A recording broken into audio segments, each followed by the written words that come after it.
Hi, and welcome to the Reconnect Factor, the podcast of the Power Play Reconnect experience.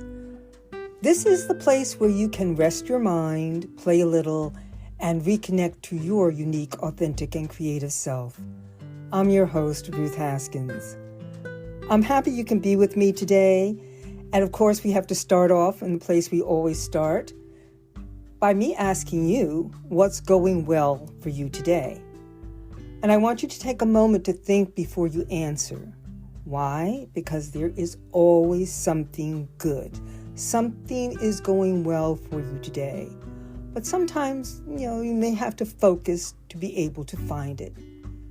And today, I want you to do something special. I want you to write that one good thing, that one thing that is going well for you today. Either write it on a piece of paper or, if possible, record it on your phone.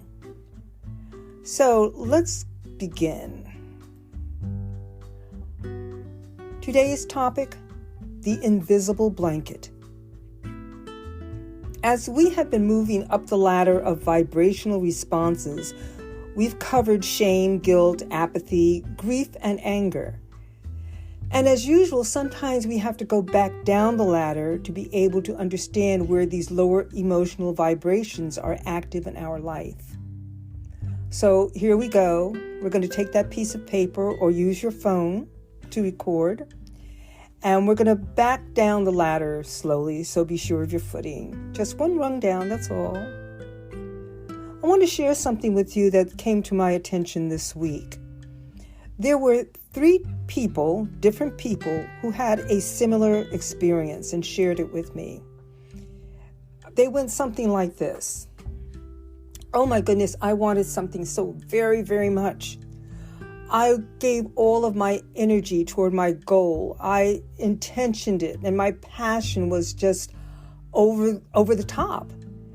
And I achieved it. And I thought I should be doing cartwheels down the street and shouting to the skies about my success.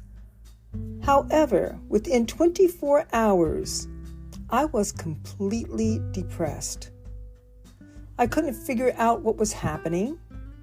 It was as if the success changed from joy, maybe even bliss, to a really deep feeling of emptiness, a gray space, and there was grief, and there was also fear. Took me a minute to figure that out. Now, this is three different people for some reason decided to share this with me this week. And I decided to take a look at it. We all may have had moments like this. Some of us have had them in our youth when we achieved something that was wonderful. Maybe it was an award. Maybe we became valedictorian of our class, whatever.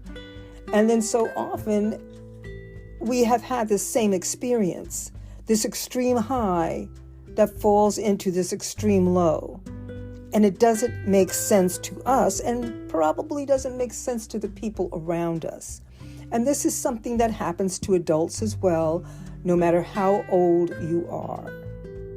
So, I looked for an answer, and I'm sure there is a perfect definition somewhere among the psychological annals somewhere. However, I did find C.S. Lewis's book. It's called A Grief Observed by C.S. Lewis.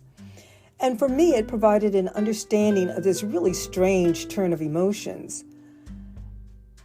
And so I want to share with you the quote that made sense to me. Here it goes. Quote, "No one ever told me that grief felt so like fear.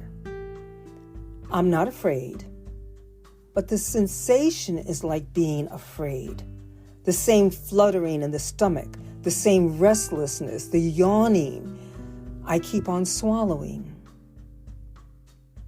The quote continues, "At other times, it feels like being mildly drunk or concussed. There is a sort of invisible blanket between the world and me. I find it hard to take in what anyone says, or perhaps hard to want to take it in. It is so uninteresting. Yet I want the others to be about me. I dread the moments when the house is empty. If only they would talk to one another and not to me. Again, that's C.S. Lewis from the book of Grief Observed, which he wrote actually after the death of his wife. So I had to read this a few times to let it sink in. There was that first moment I said, ooh, yes, this is it. But going through it almost line by line, there were some things that I pulled out that made sense. The line, grief feels like fear. I had to ask myself, how is that possible? How is that possible? Grief is grief. No. When we lose something or someone, it's as if we fear what that loss means to us and how it will affect us. We may have to look beyond the mourning and face that we fear what the loss will cause. Maybe it will be a lifestyle change, family attachments. Sometimes people move apart after a death. The place where we live might change because of financial changes or economic changes. Or even the people we have known all our lives may begin to shift and change and move because we're shifting and changing and moving. And that leaves us in a really murky place, is what I want to say. And so we end up kind of like whistling in the dark and telling ourselves that we aren't afraid when we are. Things are changing. And that can be frightening. When we lose a job or a business, we expect to feel grief. But do we also recognize that at the same time we are experiencing fear? When we lose a relationship, we may recognize the grief, but do we also look beyond the grief to see that we fear, perhaps, not ever again having a meaningful and enduring relationship? Now, these are all normal reactions to grief. It's part of the human experience. But sometimes we don't pay attention to what is really happening to us. And that's what this grief that feels like fear is all about. We're not really paying attention. We're so wrapped up in our grief that we're not looking beyond it. And so once we have this wonderful experience, perhaps, getting out of the death situation, but going into something else that was really monumental in our lives. And then like 2 or 3 days later, or the next 24 hours, we're feeling like we have hit the ground face down and we can't get up. So this is when grief overwhelms us after a major success in our lives. We may not be aware of that fear that has also shown up. C.S. Lewis describes this as feeling mildly drunk or being concussed, actually having something happen to your head. So both experiences, being mildly drunk or concussed, can leave us with sort of a gray feeling in the brain and in our emotions. That feeling, that grayness, that feeling of being concussed, of being mildly drunk, not being able to really make sense of what's going on with us, Lewis describes as being an invisible blanket that separates us from the world around us. And while we're enveloped in this invisible blanket, it's difficult to hear what people are saying to us. And at the same time, it's protection because sometimes we don't want to hear what people are saying. We don't want to hear the praises and accolades, which seems strange, but it is the way we feel. It's all of a sudden, this wonderful thing happened. Okay, now what?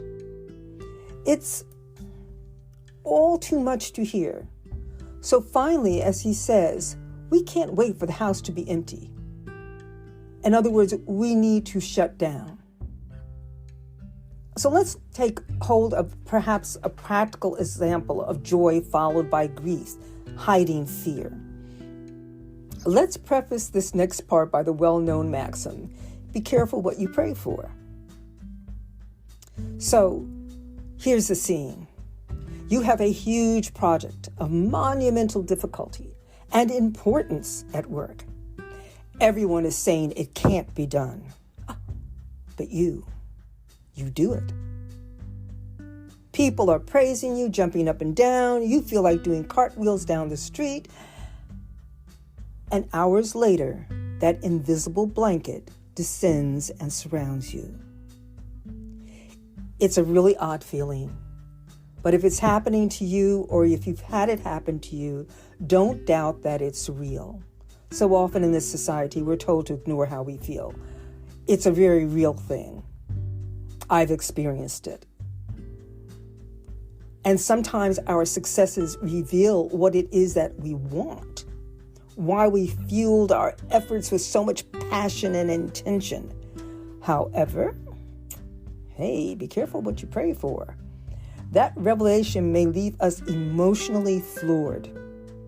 Lewis expresses this as everything becoming suddenly so uninteresting. It's like after all the effort, all the energy, maybe the prayers that you put into something, and it finally manifests. And for a moment, you're ecstatic. And then you go to this really strange place. There's this invisible blanket between you and the world. You can't hear anything that people are saying to you. You don't want to hear anything that people are saying to you. And in this gray place, everything is suddenly uninteresting. Everything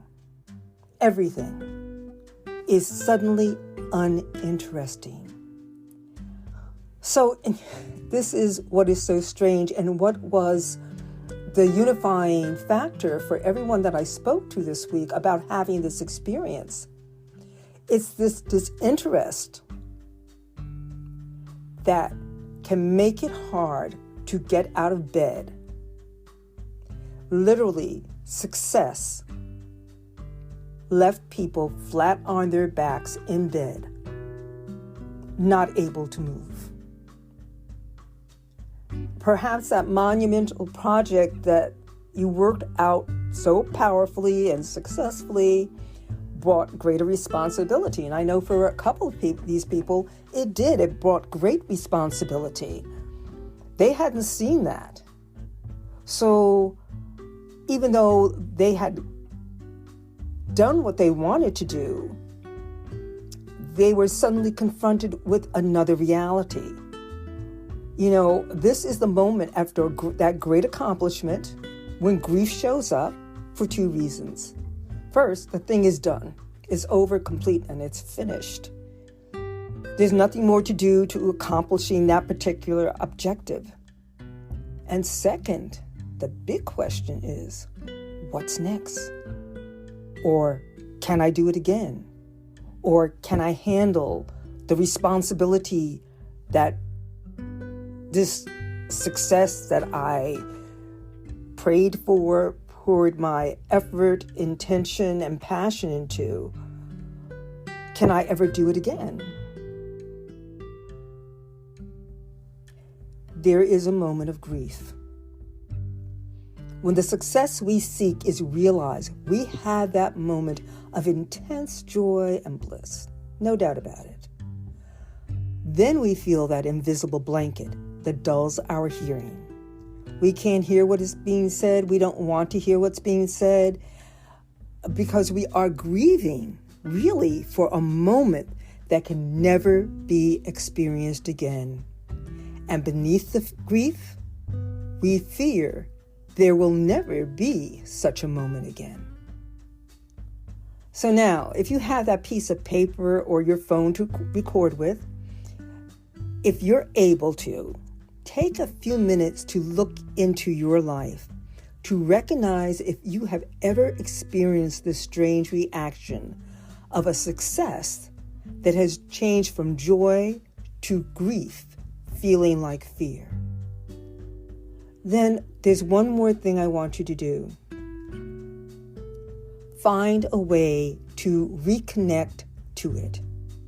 Use some form of creativity. You can go paint a rock. Doesn't make any difference. You can go cook. Whatever it is that you can give into to make yourself feel alive again. Make yourself know that you're connected. You're not going to live in this gray space for very long. It may take you a while, a few days to come out of it, maybe a week, depending how intense it was. It may take you a couple of months to come out of it.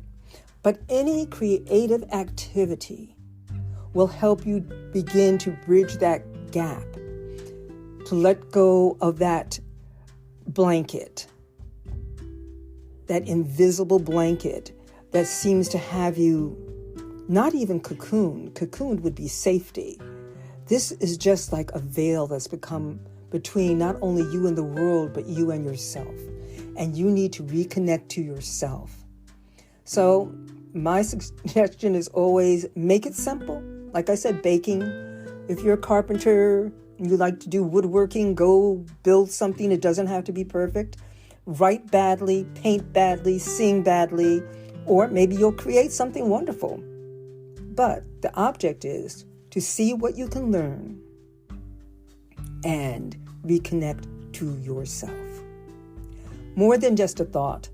This is the Reconnect Factor, the podcast of the Power Play Reconnect experience. If you're experiencing a period of grief, you can find C.S. Lewis's book, A Grief Observed, on Amazon.com. And another great resource is On Grief and Grieving, Finding the Meaning of Grief Through the 5 Stages of Loss by Elizabeth Kubler-Ross. That is a classic. So the exercises included today are ones that are used in the Reconnect Factor creativity workshops of the Power Play Reconnect experience. To learn more, contact rchvw.co@gmail.com. Until next time, take time to rest, take time to play, and take time to reconnect to your unique, authentic, and creative self. Thank you for listening.